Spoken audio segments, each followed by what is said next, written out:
नमस्कार, आप देख रहे हैं न्यूज़ वन इंडिया और मैं हूं आपके साथ अमृता चौहान। बड़ी खबर, आज से 4 दिवसीय दौरे पर रहेंगे राष्ट्रपति रामनाथ कोविंद। बाबा भीमराव अंबेडकर यूनिवर्सिटी के दीक्षांत समारोह में होंगे शामिल।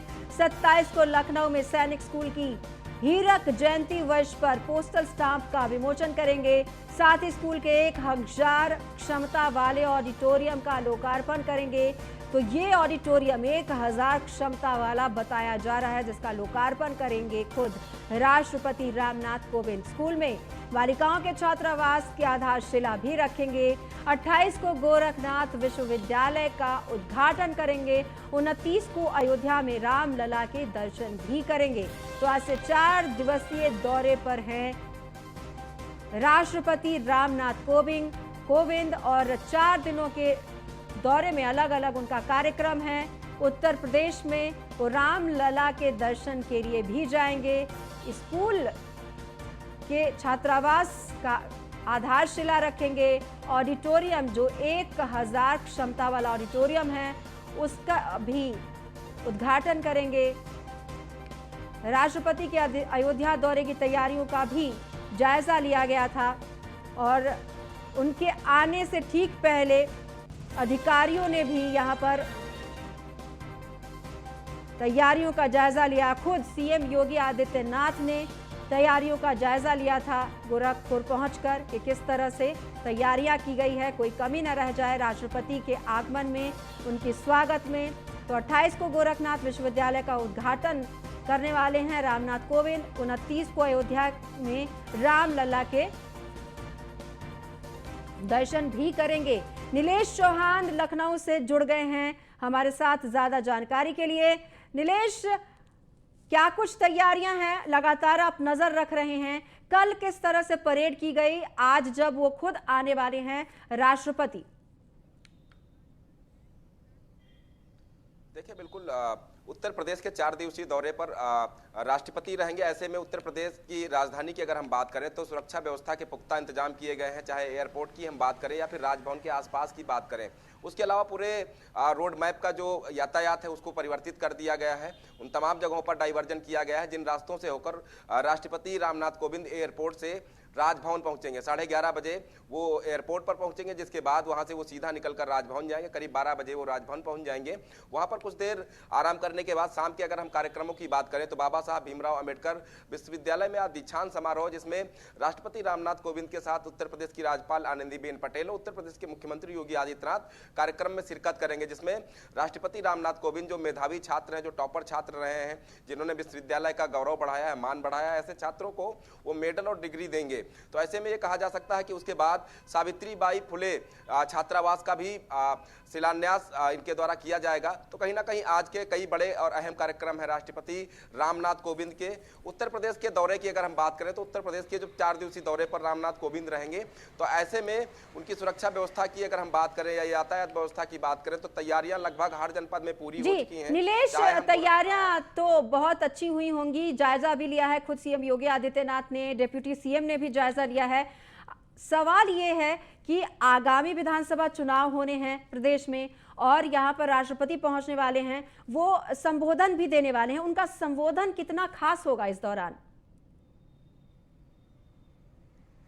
देखिए, अगर हम उनके संबोधन की बात करें, उत्तर प्रदेश और देश की राजनीति की बात करें तो उत्तर प्रदेश और देश की राजनीति में जो उनका आज या कल जो संबोधन होने हैं, चाहे हम सैनिक स्कूल की बात करें या फिर बाबा साहब भीमराव अंबेडकर विश्वविद्यालय की बात करें, जहां पर वो छात्र छात्राओं को संबोधित करेंगे, उनका संबोधन छात्र छात्राओं को लेकर रहेगा। उत्तर प्रदेश की राजनीति को लेकर उनका संबोधन बिल्कुल भी नहीं रहने वाला है। तो ऐसे में ये कहा जा सकता है कि 2022 में उत्तर प्रदेश में विधानसभा चुनाव जरूर है, लेकिन उससे पहले जो 4 दिवसीय दौरा है वो अगर राष्ट्रपति रामनाथ कोविंद का देखा जाए तो उसको राजनीतिक रूप देने की जरूरत नहीं है, क्योंकि राष्ट्रपति अपने आप में एक बड़ा संवैधानिक पद होता है। ऐसे में उसको राजनीति के साथ उत्तर प्रदेश में देखना वो बिल्कुल ठीक नहीं है, क्योंकि अगर इस तरीके के संवैधानिक पद पर रहने वाले व्यक्ति को उत्तर प्रदेश की राजनीति से या फिर दूसरी जगहों की राजनीति से जोड़ा जाए तो कहीं ना कहीं ये बिल्कुल ठीक नहीं है, क्योंकि उनका कोई भी ऐसा कार्यक्रम नहीं है जो जनता के बीच में हो या राजनीतिक रूप दे रहा हो। उनके जो कार्यक्रम है वो अपने कार्यक्रम है, चाहे वो सैनिक स्कूल स्कूल जाने की बात हो, बाबा साहब भीमराव अम्बेडकर विश्वविद्यालय जाने की बात हो, या फिर गोरखपुर जाने की बात हो, या फिर रामलला के दर्शन करने की बात हो, तो ये उनका जो 4 दिवसीय दौरा है ये राजनीतिक दौरा नहीं है, वो उनका अपना दौरा है। और इस दौरे के दौरान उन्होंने तमाम जगहों पर शिलान्यास कार्यक्रम रखे गए हैं जो उनके द्वारा शिलान्यास किए जाएंगे। उसके अलावा रामलला के वो दर्शन करने जाएंगे। राजधानी की बात करें तो पीजीआई में भी कल दीक्षांत समारोह, जहां पर वो मेधावी जो टॉपर्स छात्र छात्राएं रही हैं उनको सम्मानित करेंगे। उसके अलावा 4 ऐसे छात्र छात्राएं हैं जिन्होंने पीजीआई के अंदर रहकर पढ़ाई की है। उसके अलावा पीजीआई का मान सम्मान बढ़ाया है, उनको मेडल भी राष्ट्रपति के द्वारा दिए जाएंगे। तो 4 दिवसीय जो दौरा है उत्तर प्रदेश का वो काफी खास रहने वाला है। जी नीलेश, आप हमारे साथ बने रहिए, आपके पास हम लौट कर आएंगे। तो राष्ट्रपति का अयोध्या दौरा भी है और उनका जायजा भी लिया गया था। वहीं उनका जायजा जो तैयारियां की गई है उसको लेने के लिए एडीजी जोन लखनऊ एसएन सावत बाराबंकी पहुंचे, जहां पर उन्होंने अधिकारियों के साथ बैठक की और ये जानने की कोशिश की कि किस तरह से तैयारियां की गई है राष्ट्रपति के दौरे को लेकर।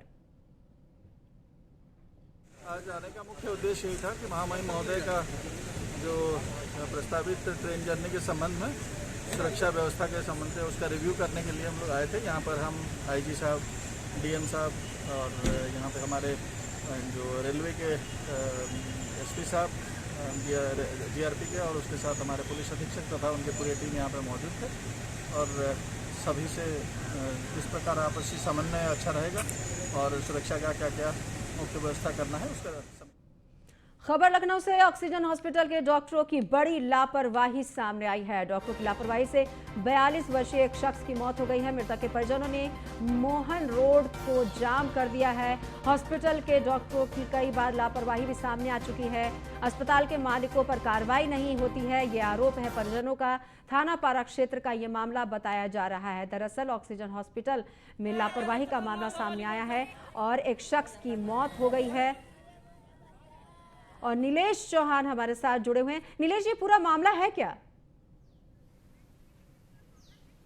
देखिए, इलाज के लिए 42 वर्षीय को ऑक्सीजन हॉस्पिटल में भर्ती कराया गया था। इलाज के दौरान उसकी मौत हुई है। मौत के बाद परिजनों ने जमकर हंगामा काटा है। परिजनों का कहना है कि डॉक्टरों की लापरवाही की वजह से उनके जो अभिभावक थे उनकी मौत हुई, जिसके बाद परिजनों ने मोहान रोड पर सौ रखकर प्रदर्शन किया और मोहान रोड को जाम कर दिया। इस दौरान देखा गया कि यातायात भी प्रभावित हुआ और लंबा कई किलोमीटर लंबा जाम लग गया।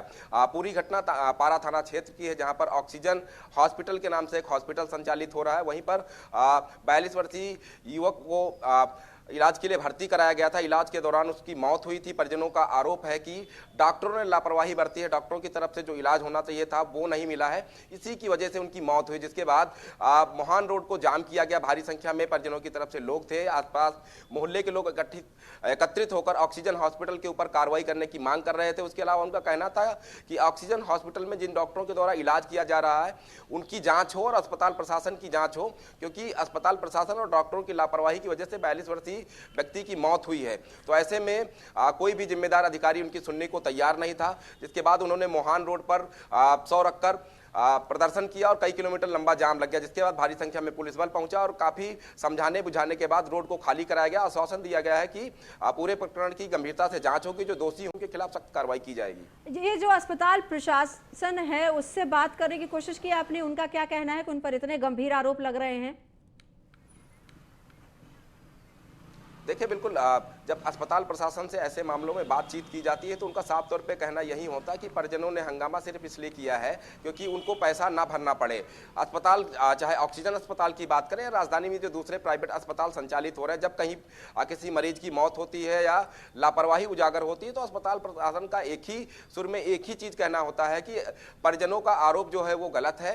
अस्पताल ने अपनी तरफ से पूरा प्रयास किया, डॉक्टर ने अपना पूरा प्रयास किया और मरीज हालांकि नहीं बचा पाए, लेकिन उन्होंने प्रयास किया। ये सिर्फ इसलिए बवाल किया जा रहा, हंगामा किया जा रहा है ताकि परिजनों को जो अस्पताल प्रशासन का पैसा है, जो इलाज के लिए रकम उनको जमा करनी थी, वो ना करनी पड़े। इस लिहाज से इन लोगों के द्वारा ये आरोप लगाए जा रहे हैं। फिलहाल इस पूरे मामले की जांच जो स्थानीय अधिकारी हैं, पुलिस के अधिकारी की बात करें हम या फिर सीएमओ की तरफ से बात करें, उनको जांच सौंपी गई। जांच के बाद ये साफ हो जाएगा कि लापरवाही थी या फिर परिजनों का आरोप था। जी, बहुत बहुत धन्यवाद नीलेश इस तमाम जानकारी के लिए। तो आज अमरोहा में होगी किसानों की महापंचायत। कृषि कानूनों के खिलाफ महापंचायत होगी। महापंचायत को सफल बनाने के लिए किसान नेताओं ने अपनी पूरी ताकत लगा दी है। गांव-गांव जाकर महापंचायत में जाएंगे और जुटने की अपील करेंगे। महापंचायत में बड़ी संख्या में किसानों के पहुंचने की उम्मीद जताई जा रही है। महापंचायत को सुबह 11 बजे संबोधित करेंगे भाकियू नेता गौरव टिकैत। थाना धनोरा के गांव खावड़ी में महापंचायत होगी। तो खावड़ी में गांव के किसानों से भारी संख्या में जुटने की अपील की गई है। किसान गांव-गांव पहुंचे, उनसे अपील की है कि वो भारी संख्या में पहुंचे। और आपको बता दें कि सुबह 11 बजे भाकियू नेता गौरव टिकैत यहां पर महापंचायत को संबोधित करने वाले हैं। तो गांव-गांव जाकर महापंचायत में जुटने की अपील की गई है और आज महापंचायत में बड़ी संख्या में किसानों के पहुंचने की उम्मीद जताई जा रही है। महापंचायत में काफी संख्या में किसान पहुंचने वाले हैं। कृषि कानून के खिलाफ यह महापंचायत होने जा रही है। तो महापंचायत में क्या कुछ होने वाला है, प्रदीप जानकारी के लिए हमारे साथ जुड़ गए हैं। प्रदीप, महापंचायत होने जा रही है किसानों की, क्या कुछ होने जा रहा है इस महापंचायत में? कितनी संख्या में यहाँ पर किसान पहुंच सकते हैं? देखिए, बता दो, इस महापंचायत को सफल बनाने के लिए किसान काफी, जो अमरोहा के किसान नेता है, काफी समय से प्रयास कर रहे हैं और लगभग हर गांव में जाके उन्होंने इस महापंचायत में आने के लिए अपील की है लोगों में। और इसमें आने की काफी हजारों की संख्या में आने की उम्मीद किसानों की है। और इसमें जो 11 बजे आज किसान नेता पहुंचेंगे, गौरव टिकैत पहुंचेंगे, 11 बजे किसानों को संबोधित करेंगे। तो एक देखने वाली बात हुई, जो कृषि विरोध को लेकर जो प्रदर्शन कर रहे हैं किसान लगातार काफी समय से करते चले आ रहे हैं, उसको लेकर आज यहाँ पर बाहरी मात्रा में महापंचायत होगी। जी, बहुत बहुत धन्यवाद प्रदीप इस तमाम जानकारी के लिए। बढ़ते हैं आगे। ग्रेटर नोएडा से होटल संचालक के साथ 2 युवकों ने मारपीट की है। खाने के पैसे को लेकर विवाद हुआ था, जिसके बाद पुलिस ने एक आरोपी को गिरफ्तार कर लिया है। आरोपी के पास से अवैध पिस्टल और 2 जिंदा कारतूस बरामद हुए हैं। बिसरख थाना क्षेत्र का ये मामला बताया जा रहा है। तो आपको बता दें कि बिसरख में पुलिस ने 2 आरोपियों को गिरफ्तार किया है। इन दोनों ने मारपीट की थी एक होटल मालिक के साथ। दरअसल होटल में खाने के बाद बिल को लेकर ये मारपीट की गई और इनके पास से जिंदा कारतूस भी बरामद हुआ है। खाने के पैसे को लेकर मारपीट की थी होटल के मालिक से। अवैध पिस्टल और 2 जिंदा कारतूस बरामद किए गए हैं। मामला बिसरख थाना क्षेत्र का बताया जा रहा है। तो आरोपी के पास से अवैध पिस्टल और 2 जिंदा कारतूस भी बरामद हुए हैं। इन दोनों को पुलिस ने गिरफ्तार कर लिया है। दरअसल बिसरख थाना क्षेत्र का मामला है, जहां पर होटल में खाने के बिल को लेकर ये मारपीट की गई होटल के मालिक के साथ। खबर ग्रेटर नोएडा से। रणदीप भाटी गैंग के सदस्यों पर पुलिस ने बड़ी कार्रवाई की है। गैंग के 2 सदस्यों की संपत्ति कुर्क की है। सुंदर और योगेश के 16 वाहनों पर गैंगस्टर एक्ट के तहत कार्रवाई की गई है। कुर्क वाहनों की कीमत करीब 2 करोड़ 36 लाख रुपए बताई जा रही है। जारचा थाना पुलिस ने ये कार्रवाई की है। कुर्क वाहनों की कीमत करीब 2 करोड़ 36 लाख रुपए है। तो जारचा थाना पुलिस ने ये कार्रवाई की है। रणदीप भाटी गैंग के सदस्यों पर पुलिस ने ये कार्रवाई की है। गैंग के 2 सदस्यों की संपत्ति को कुर्क किया गया है। सुंदर और योगेश हैं ये दोनों। इनके 16 वाहनों पर कार्रवाई की है गैंगस्टर एक्ट के तहत।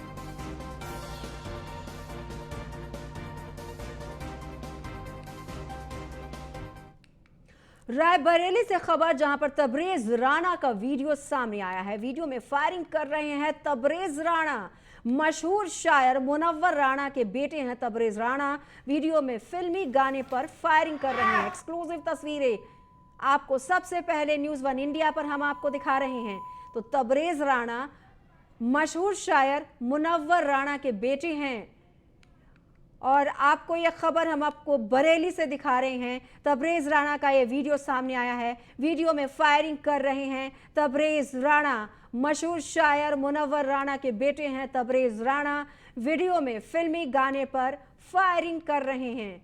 तो ये देखिए, ये तस्वीर, एक्सक्लूसिव तस्वीरें हम आपको दिखा रहे हैं किस तरह से तबरेज राणा फायरिंग कर रहे हैं और फिल्मी गाने पर वो फायरिंग कर रहे हैं। तबरेज राणा कोई और नहीं बल्कि मशहूर शायर मुनव्वर राणा के बेटे हैं। ये देखिए फायरिंग करते हुए। एक्सक्लूसिव तस्वीर न्यूज़ 1 इंडिया पर सबसे पहले। यह है तबरेज राणा, मशहूर शायर मुनव्वर राणा के बेटे। मुनव्वर राणा अक्सर अपने विवादों को लेकर सुर्खियों में रहते हैं।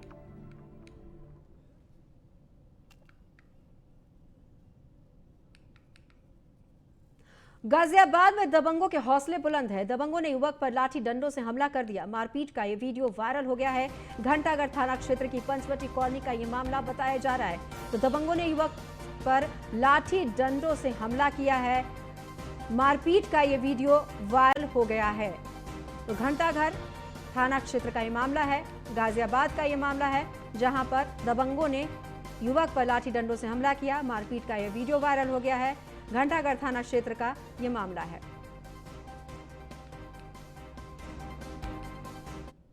खबर अमरोहा से। जमीनी विवाद को लेकर दो गुट आपस में भिड़ गए। दोनों गुटों में जमकर गोलियां चली हैं, लाठी डंडे चले हैं। मारपीट में दोनों गुटों के लोग घायल हुए हैं। घायलों को अस्पताल में भर्ती कराया गया है। पूरे मामले की जांच में पुलिस जुट गई है। तो घायलों को अस्पताल में भर्ती कराया गया है। खबर जौनपुर से। नाबालिग ने सुसाइड किया है। छेड़खानी से परेशान होकर नाबालिग ने जान दी है। एक विशेष समुदाय के युवक पर आरोप है। परिजनों की तहरीर पर मामला दर्ज किया गया है।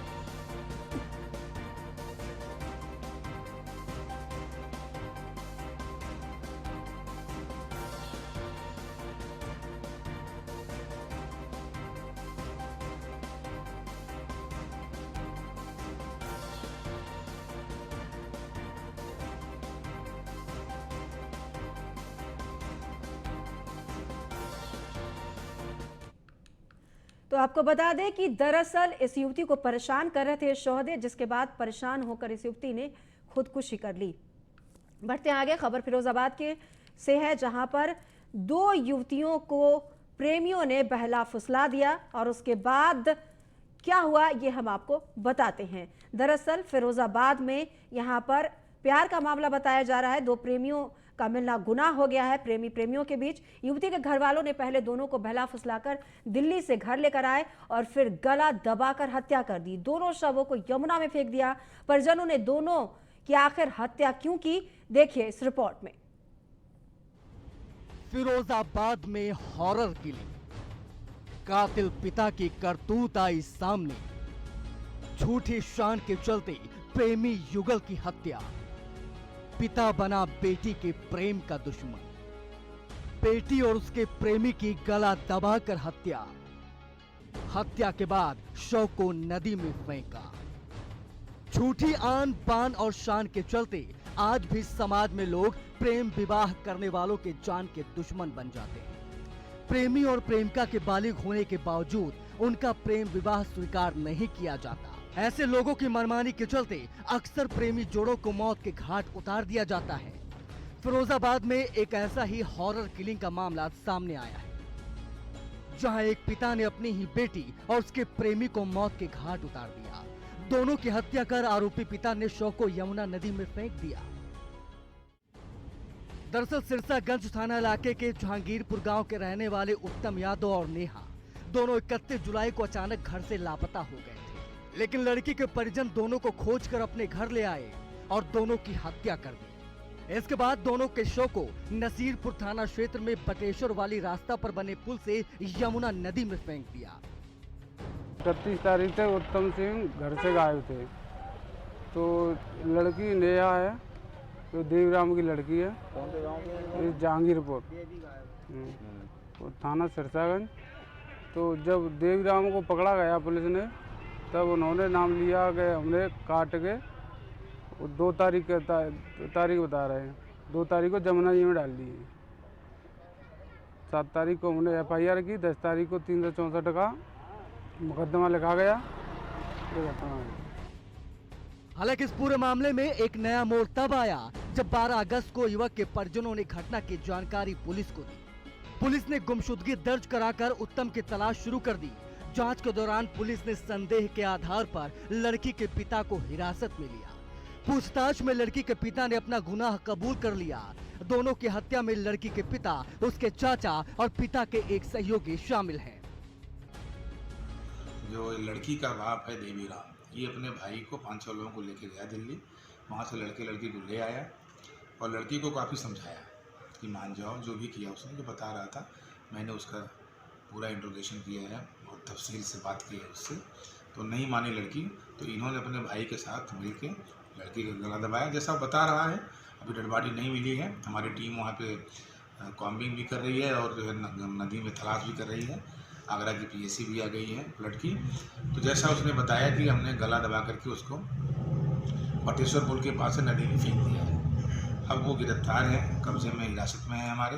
वो दोनों को ही मार डाला है और उसकी मैं तलाश कर रहा हूँ। डेड बॉडी मिल जाएगी तभी इसकी बात के साक्ष्य मिल पाएंगे। जो कर रहा है वो सही है। बाकी अभियुक्तों को भी बहुत सघन तरीके से तलाश की जा रही है। बहरहाल इस पूरे मामले में पुलिस ने मुख्य आरोपी समेत वारदात में शामिल 5 लोगों के खिलाफ हत्या और सबूत मिटाने के मामले में केस दर्ज कर आगे की कार्रवाई शुरू कर दी है। वहीं इस घटना के बाद एक बार फिर से सवाल उठने लगे हैं कि आखिरकार झूठी शान में एक पिता ने अपने ही घर की बेटी को मौत की नींद सुला दी। आखिर एक बाप अपनी बेटी को मौत की नींद कैसे सुला देता है जिसे उसने पाल पोस कर बड़ा किया हो। फिरोजाबाद से न्यूज़ 1 इंडिया के लिए सौरभ उपाध्याय की रिपोर्ट। खबर लखनऊ से। महान दल की जन आक्रोश रैली का समापन आज होगा। 16 अगस्त को पीलीभीत से ये रैली शुरू हुई थी। बीजेपी की नीतियों के खिलाफ ये रैली निकाली गई थी। सफाई इटावा में यात्रा का समापन होगा। प्रोफेसर राम गोपाल यादव रैली का समापन करेंगे। तो 16 अगस्त को पीलीभीत से ये रैली की शुरुआत की गई थी। बीजेपी की नीतियों के खिलाफ ये रैली निकाली गई थी। और ज्यादा जानकारी के लिए नगमा शेख हमारे साथ जुड़ गई हैं। नगमा, आज समापन हो रहा है यात्रा का, क्या कुछ होगा समापन के दिन? बिल्कुल, आपको बता दें कि महान दल और जनवादी पार्टी जो है वो सपा की समर्थक पार्टी है और जहां महान दल ने पीलीभीत से जन आक्रोश रैली निकाली थी, वहीं जो जनवादी पार्टी है वो बलिया से उसने जन आक्रोश पार्टी का आगाज किया था और आज समापन है सफाई में इटावा में, जिसको जो है समापन करेंगे राम गोपाल यादव।